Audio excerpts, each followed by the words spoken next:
ANMR ನ್ಯೂಸ್ಗೆ ಸ್ವಾಗತ. ಚಿಂತಾಮಣಿಯ ಪ್ರಕೃತಿಯ ಮಡಿಲಲ್ಲಿ ಜಾಗತಿಕ ದೃಷ್ಟಿಕೋನದಿಂದ ಮಕ್ಕಳಿಗಾಗಿ ಗುಣಮಟ್ಟದ ಶಿಕ್ಷಣ, ಆತ್ಮವಿಶ್ವಾಸ ಮತ್ತು ಮೌಲ್ಯಗಳನ್ನು ಹೊಂದಿಸಲು ಸ್ಥಾಪನೆಗೊಂಡಿರುವ ಅತ್ಯಾಧುನಿಕ ವಿನ್ಯಾಸಮಯ ಶಾಲೆ ಶಾಕ್ಯ ಗ್ಲೋಬಲ್ ಅಕಾಡೆಮಿ.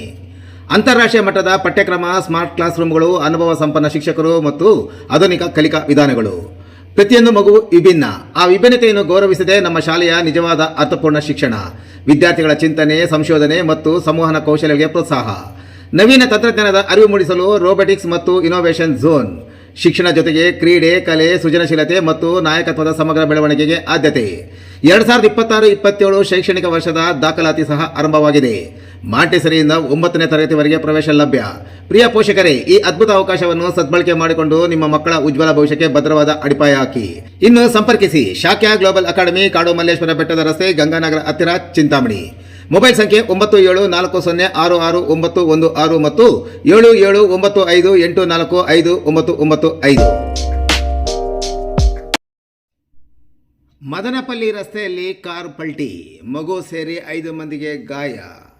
ಇತ್ತೀಚೆಗೆ ಚಿಂತಾಮಣಿ ಮದನಪಲ್ಲಿ ರಾಜ್ಯ ಹೆದ್ದಾರಿಯಲ್ಲಿ ಕಾರಿನ ಚಾಲಕರ ನಿಯಂತ್ರಣ ತಪ್ಪಿ ಕಾರಿನ ಅಪಘಾತದ ಪ್ರಕರಣಗಳು ಹೆಚ್ಚುತ್ತಿದ್ದು, ಕಳೆದ 2 ದಿನಗಳ ಹಿಂದೆ ಅಂದರೆ ಬುಧವಾರ ರಾತ್ರಿ ಸದರಿ ರಸ್ತೆಯಲ್ಲಿ ಭೀಕರ ಕಾರು ಅಪಘಾತಕ್ಕೆ ಓರ್ವ ಸಾವನ್ನಪ್ಪಿದ್ದು, ಇತರೆ 4 ಮಂದಿ ಗಾಯಗೊಂಡಿರುವ ಘಟನೆ ನಡೆದ ಬೆನ್ನಲ್ಲೇ ಶುಕ್ರವಾರ ಬೆಳಗ್ಗೆ ಸುಮಾರು 10 ಗಂಟೆ ಸಮಯದಲ್ಲಿ ಮದನಪಲ್ಲಿಯಿಂದ ಚಿಂತಾಮಣಿಯತ್ತ ಬರುತ್ತಿದ್ದ ಕಾರು ಚಾಲಕನ ನಿಯಂತ್ರಣ ತಪ್ಪಿ ರಸ್ತೆಯ ಬದಿಗೆ ಪಲ್ಟಿ ಹೊಡೆದ ಪರಿಣಾಮ ಕಾರಿನಲ್ಲಿದ್ದ 5 ಮಂದಿ ಗಾಯಗೊಂಡಿರುವ ಘಟನೆ ನಡೆದಿದೆ.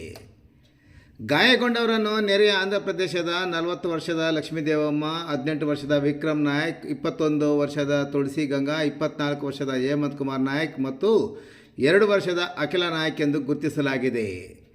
ಮದನಪಲ್ಲಿಯಿಂದ ಚಿಂತಾಮಣಿ ಮಾರ್ಗವಾಗಿ ಬೆಂಗಳೂರಿಗೆ ಪ್ರಯಾಣ ಮಾಡುತ್ತಿದ್ದಾಗ ಗೋಪಲ್ಲಿ ಮತ್ತು ಸೀಗಲಪಾಳ್ಯ ಗ್ರಾಮದ ಮಧ್ಯದಲ್ಲಿ ಈ ಅಪಘಾತ ನಡೆದಿದೆ.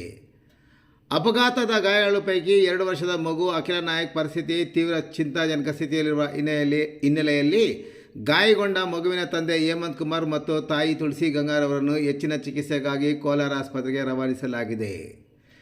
ಇನ್ನು ಇತರೆ ಗಾಯಾಳುಗಳಾದ ಲಕ್ಷ್ಮೀದೇವಮ್ಮ ಮತ್ತು ವಿಕ್ರಮ್ ನಾಯಕ್ ಅವರನ್ನು ಚಿಂತಾಮಣಿ ನಗರದ ಸಾರ್ವಜನಿಕ ಆಸ್ಪತ್ರೆಗೆ ದಾಖಲು ಮಾಡಲಾಗಿ ಚಿಕಿತ್ಸೆ ನೀಡಲಾಗಿದೆ.